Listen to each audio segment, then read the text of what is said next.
Students, तो सबसे पहले तो मैं आप सबसे सॉरी कहना चाहूँगी बिकॉज़ न्यू वीडियो आने में बहुत टाइम लग गया due to some issues, but अब से वीडियोस रेगुलर रहेंगे, सो स्टे ट्यून्ड। तो चलिए अब टॉपिक पे आते हैं। तो आज जो टॉपिक हम डिस्कस करेंगे उसका नाम है coordination of management, coordination and essence of management. सबसे पहले ये जानते हैं कि कोऑर्डिनेशन क्या होता है। अब जनरल वे में अगर आपसे कोई पूछे कि कोऑर्डिनेशन क्या होता है तो आप क्या कहोगे? यही ना कि जब हम different things and different peoples को ऑर्गेनाइज करते हैं, यानी कि सिंक्रोनाइज करते हैं, ताकि हमारा जो एक कॉमन गोल है वो अचीव कर सके, वो हमारा कोऑर्डिनेशन कहलाता है। फॉर एग्जाम्पल, मान लीजिए कि किसी स्कूल में टीचर्स डे है। ओके, टीचर्स डे है एंड टीचर्स डे के लिए, टीचर्स डे को ऑर्गेनाइज करने के लिए कौन कौन रिक्वायर्ड है? स्टूडेंट्स, स्टूडेंट्स चाहिए, कुछ टीचर्स भी चाहिए और कुछ चीज़ें भी चाहिए, यानी कि थिंग्स, चीज़ें भी चाहिए। अब ये तीनों चीज़ या पीपल, थिंग्स, सबको मिला के क्या हमारा अल्टीमेट गोल है? टीचर्स डे को ऑर्गेनाइज करना। तो हमारा जो गोल है वो अचीव हो जाएगा। यही कोऑर्डिनेशन होता है, जब हम स्टूडेंट्स को, टीचर्स को एंड थिंग्स को कोऑर्डिनेट करके, सिंक्रोनाइज करके किसी एक गोल के तरफ, यानी टीचर्स डे के लिए हम जो भी एक्टिविटीज़ परफॉर्म करेंगे वो टीचर्स डे के लिए करेंगे। तो जब तीनों को कोऑर्डिनेट करके हम किसी एक्टिविटी को परफॉर्म कर रहे हैं ताकि हमारा जो अल्टीमेट गोल है वो अचीव हो सके, वो हमारा कोऑर्डिनेशन कहलाता है। ओके, अब वही चीज़ हम यहाँ भी पढ़ेंगे, बस यहाँ पे हम कोऑर्डिनेशन ऑफ मैनेजमेंट पढ़ेंगे। ठीक है, तो देखिए यहाँ डेफिनेशन दिया हुआ है कि coordination is the process in which the manager synchronizes the activities of different departments to achieve the organizational goal। organizational goals को हम common goals भी कह सकते हैं। यानी कि कोऑर्डिनेशन एक ऐसा प्रोसेस है जिसमें मैनेजर जो होते हैं किसी भी बिजनेस एंटरप्राइज या फिर नॉन बिजनेस ऑर्गेनाइजेशन में, वो डिफरेंट डिपार्टमेंट्स के एक्टिविटीज़ को एक साथ सिंक्रोनाइज या फिर कोऑर्डिनेट करते हैं ताकि जो कॉमन गोल हो वो अचीव हो सके। ओके, जो कॉमन गोल हो वो अचीव हो सके। अब मान लीजिए फॉर एग्जाम्पल कि 3 डिपार्टमेंट्स हैं एक एंटरप्राइज में। ठीक है, एक है हमारा परचेज डिपार्टमेंट, एक है हमारा सेल्स डिपार्टमेंट और एक है हमारा एडवर्टीजमेंट डिपार्टमेंट। अब क्या कहता है कोऑर्डिनेशन कि मैनेजर जो होता है वो इन तीनों डिपार्टमेंट्स के एक्टिविटीज़ को कोऑर्डिनेट करता है ताकि इनका जो अल्टीमेट गोल है वो अचीव हो सके। ठीक है, तो purchase department, sales department, advertisement department को कोऑर्डिनेट करके मैनेजमेंट अल्टीमेट गोल को अचीव करने में हेल्प करता है। बिना कोऑर्डिनेशन के मैनेजमेंट बिल्कुल अधूरा है। तो अगर मान लीजिए कि यहाँ पे जो परचेज डिपार्टमेंट है वो अपना काम कर रही है, उसे कोई मतलब नहीं है सेल्स डिपार्टमेंट से, सेल्स डिपार्टमेंट अपना काम कर रही है, उसे कोई मतलब नहीं है एडवर्टीज़मेंट डिपार्टमेंट से, और मैनेजर भी कोई काम नहीं कर रहा है, मतलब मैनेजमेंट का कोई काम नहीं है इसमें, कुछ नहीं कर रहा है वो। तो क्या आपको लगता है कि जो गोल है वो अचीव हो पाएगा किसी भी ऑर्गेनाइजेशन का बिना कोऑर्डिनेशन के? नहीं, बिकॉज जो प्रोडक्शन डिपार्टमेंट या परचेज डिपार्टमेंट में होगा वो पता नहीं सेल्स डिपार्टमेंट को, सेल्स डिपार्टमेंट की कुछ भी इंफॉर्मेशन एडवर्टीज़मेंट डिपार्टमेंट के पास नहीं होंगी। अब ये लोग आपस में कोऑर्डिनेट ही नहीं करेंगे तो कोई गोल अचीव हो ही नहीं सकता है। यही कहता है हमारा कोऑर्डिनेशन। आई होप कि आप लोगों को अभी समझ में आ गया होगा। ठीक है, अब देखिए आगे क्या लिखा हुआ है कि it is the essence of management because it is present in all management functions and at all levels. यानी कि कोऑर्डिनेशन जो है वो एसेंस ऑफ मैनेजमेंट है, मैनेजमेंट के लिए बहुत ही एसेंशियल है, ज़रूरी है। क्यों? क्योंकि ये मैनेजमेंट के हर फंक्शंस में और हर लेवल्स में ज़रूरी होता है। फंक्शंस जैसे देखिए, सबसे पहला फंक्शन है हमारा प्लानिंग, दूसरा है हमारा ऑर्गेनाइजिंग, तीसरा है हमारा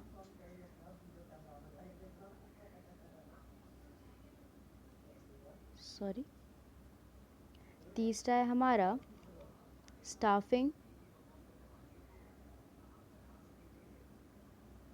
चौथा है हमारा डायरेक्टिंग और पांचवा है हमारा कंट्रोलिंग।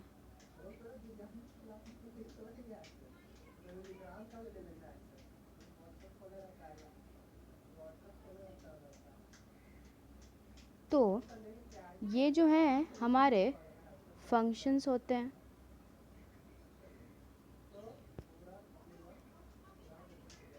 Of management. तो जो कोऑर्डिनेशन होता है वो मैनेजमेंट के हर फंक्शंस में होता है, साथ ही साथ हर लेवल्स पे होता है, जैसे top level, middle level and lower level. इन तीनों लेवल्स में भी कोऑर्डिनेशन होता है। फाइन। अब इस स्टेटमेंट को हम ब्रीफली डिस्कस करेंगे, लेकिन उससे पहले हम कोऑर्डिनेशन के फीचर्स को जानेंगे और कोऑर्डिनेशन के इम्पोर्टेंस को जानेंगे। उसके बाद हम इस टॉपिक को मतलब इस स्टेटमेंट को ब्रीफली डिस्कस करेंगे, ठीक है। तो सबसे पहले आइए फीचर्स ऑफ मैनेजमेंट के बारे में कोऑर्डिनेशन यहाँ पे मैनेजमेंट है, फीचर्स ऑफ कोऑर्डिनेशन के बारे में जानते हैं।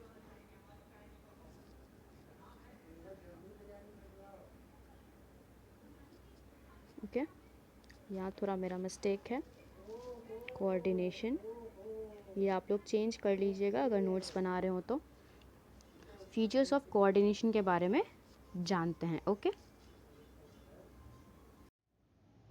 अब पहला फीचर कहता है इंटीग्रेट्स ग्रुप एफर्ट। इसमें क्या लिखा है कि it is an orderly element of group effort and not an individual effort.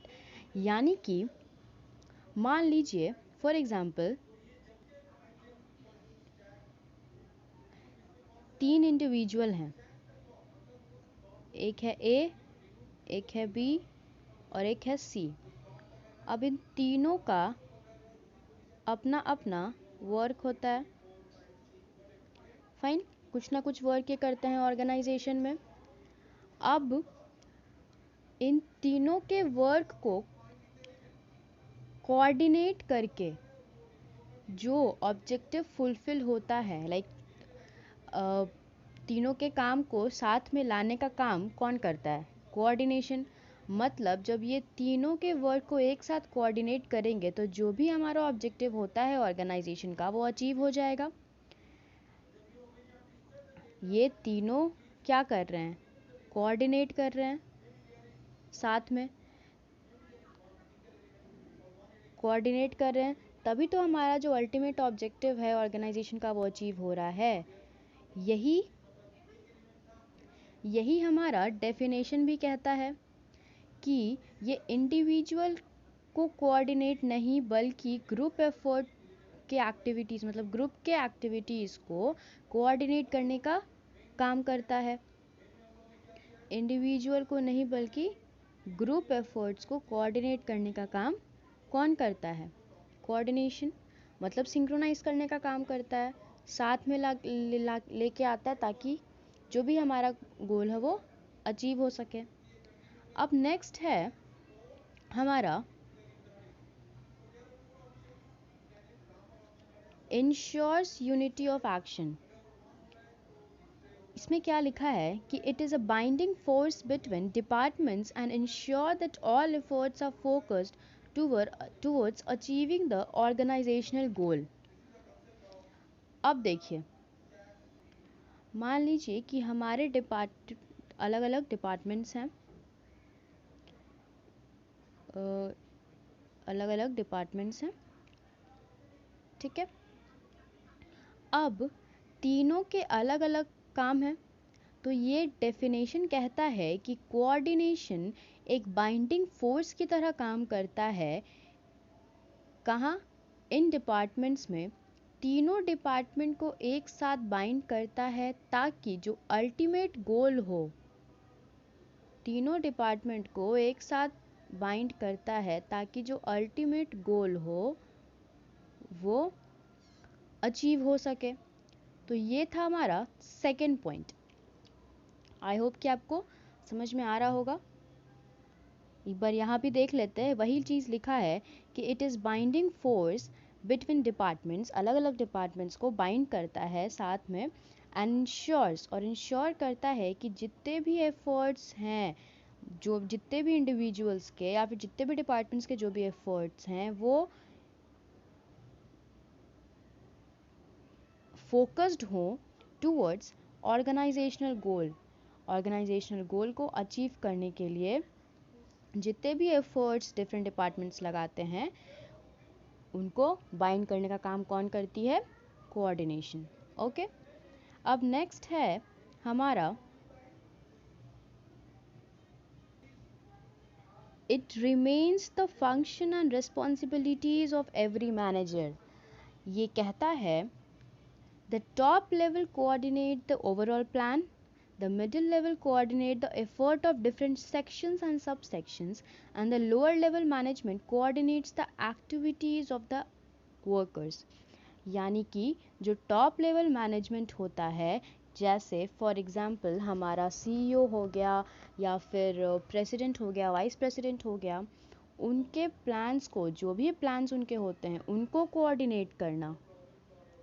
Middle level management में जो भी मैनेजर्स होते हैं, लाइक फॉर एग्जांपल हमारा परचेज मैनेजर हो गया, सेल्स मैनेजर हो गया, प्रोडक्शन मैनेजर हो गया, ये लोग क्या काम करता है? इन लोग के काम को, जो भी काम ये लोग करता है उनके काम को कोऑर्डिनेट करना, मतलब डिफरेंट सेक्शंस एंड सब सेक्शंस के एफर्ट को कोऑर्डिनेट करना, और लोअर लेवल मैनेजमेंट में जो भी वर्कर्स एक्टिविटीज़ परफॉर्म करते हैं उनको कोऑर्डिनेट करना, वो हमारा कहलाता है कोऑर्डिनेशन। मतलब ये एक मैनेजर का काम है या मैनेजर की रिस्पॉन्सिबिलिटी है कि ये हर लेवल में जो भी मैनेजर्स हैं वो हर टास्क को, मतलब अपने अंडर जितने भी लोग काम कर रहे हैं उनके एफर्ट्स को, उनके वर्क को कोऑर्डिनेट करे ताकि उनका जो गोल हो, ऑब्जेक्टिव हो, वो फुलफिल हो सके। ठीक है, तो ये मैनेजर का फंक्शन और रिस्पॉन्सिबिलिटी भी होता है, क्या? कोऑर्डिनेशन। फाइन। अब नेक्स्ट है हमारा डेलिबरेट फंक्शन। डेलिबरेट फंक्शन क्या कहता है कि it does not occur spontaneously nor it is achieved by force, it is a deliberate action taken. Deliberate का मतलब होता है विलफुली, मतलब कि अपनी इच्छा से। अब मान लीजिए फॉर एग्जाम्पल, मान लीजिए कि कोई एक वर्कर है, ओके, एक वर्कर है, चलिए 2 वर्कर है, फाइन, 2 वर्कर्स हैं और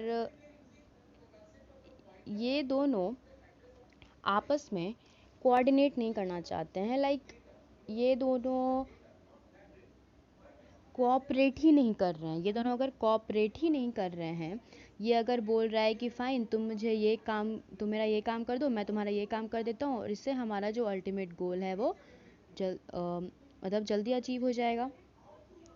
बट ये फर्स्ट वर्कर 1 जो है वर्कर 2 को बोलता है कि तुम मेरा आधा ये काम कर लो ताकि हमारा जो गोल है वो अचीव हो सके। अब ये बोलेगा कि नहीं, मुझे तो करना ही नहीं है, मैं कोऑपरेट नहीं करना चाहता हूँ, मैं अपना काम खुद ही करूँगा, मैं दूसरों का काम नहीं करूँगा, मैं क्यों करूँ तुम्हारा काम। तो यहाँ पे लैक ऑफ कोऑपरेशन है। अब लैक ऑफ कोऑपरेशन है तो बिना वर्कर 2 की मर्जी के, अगर मान लीजिए वर्कर 1 को कहीं जाना हुआ और इस रीज़न से वो इस काम को कुछ दिन के लिए छुट्टी ले रहा है, इस रीज़न से वो वर्कर 2 को बोल रहा है कि आप ये काम मेरा कर दो। अब अगर इसको कहीं जाना हुआ एंड ये रेडी नहीं है वर्कर 2 काम करने के लिए, तो क्या आपको लगता है कि जो अल्टीमेट गोल है वो टाइम पे अचीव होगा? नहीं। अब इसके लिए हो सकता है वर्कर 1 को छुट्टी भी ना दी जाए कि तुम अपना वर्क ही नहीं कंप्लीट करो तो तुमको क्यों छुट्टी दें। पहले वो रेडी था, अब वो कोऑपरेट करने के लिए वर्कर 2 रेडी हो ही नहीं रहा है। तो यही कहता है हमारा डेलिबरेट फंक्शन कि ये स्पॉन्टेनियसली नहीं हो सकता है अचीव। मतलब इसके लिए आपको हर एक बंदे का कोऑपरेशन भी चाहिए होगा। जब तक लोग कोऑपरेट नहीं करेंगे, जो भी एम्प्लॉयज़ या जो भी वर्कर्स हैं वो कोऑपरेट करेंगे ही नहीं साथ में, तो हमारा गोल कैसे अचीव हो सकता है। So one thing we have to keep in our mind कि कोऑर्डिनेशन और कोऑपरेशन जो होता है वो इंटर रिलेटेड होता है। कोऑर्डिनेशन तभी पॉसिबल है जब कोऑपरेशन हो, और कोऑपरेशन तभी पॉसिबल होता है, और कोऑपरेशन अगर हो तो ही कोऑर्डिनेशन पॉसिबल हो सकता है। फाइन। तो ये था हमारा 4th पॉइंट। अब है हमारा last point, that is a pervasive function. मतलब it is needed in all departments and all levels. Lack of coordination can lead in overlapping of activities. यानी कि ये हर डिपार्टमेंट में और हर लेवल्स में, चाहे वो हमारा टॉप लेवल हो, मिडिल लेवल हो, लोअर लेवल हो, कोई भी लेवल हो या कोई भी डिपार्टमेंट हो, सभी जगहों पे हमारा कोऑर्डिनेशन बहुत ज़रूरी होता है। अगर कोऑर्डिनेशन नहीं होगा तो उससे क्या होगा, एक्टिविटीज़ ओवरलैप करेंगे। फॉर एग्ज़ाम्पल, तो परवेसिव जो है ये फंक्शन कहता है कि हर डिपार्टमेंट में, ऑर्गेनाइजेशन के हर डिपार्टमेंट में, चाहे वो डिपार्टमेंट नंबर ए हो, डिपार्टमेंट नंबर बी हो या डिपार्टमेंट नंबर सी हो, सभी जगह पे कोऑर्डिनेशन होना बहुत ज़रूरी है। अगर कोऑर्डिनेशन नहीं होगा तो जो हमारा अल्टीमेट गोल होगा वो नहीं फुलफिल हो पाएगा।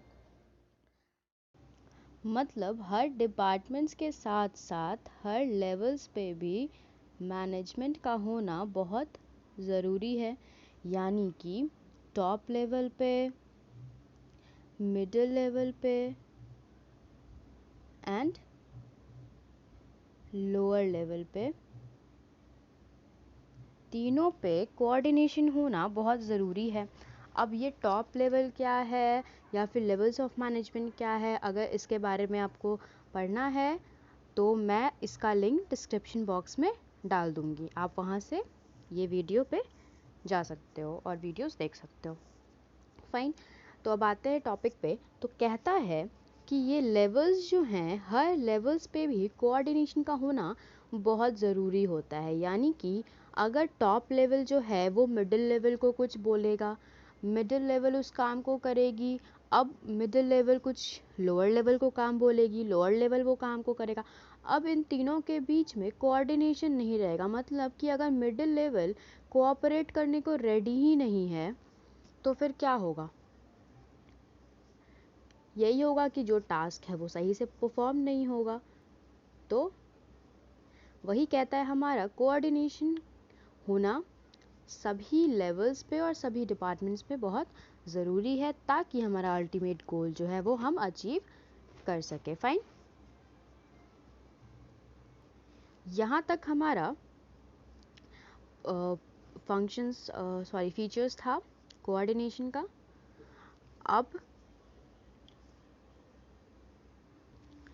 अब जो नेक्स्ट है हमारा इम्पोर्टेंस, वो हम अपने नेक्स्ट वीडियो में कंप्लीट करेंगे और साथ ही साथ हम इसके Q coordination essence of management है, ये भी हम पढ़ेंगे। फाइन, तो आज के लिए इतना ही। आई होप कि आपको समझ में आया होगा। अगर आपको वीडियो पसंद आया और आपको समझ में आया तो हमें मोटिवेट करने के लिए प्लीज़ आप चैनल को सब्सक्राइब करें और लाइक करें। So thank you very much.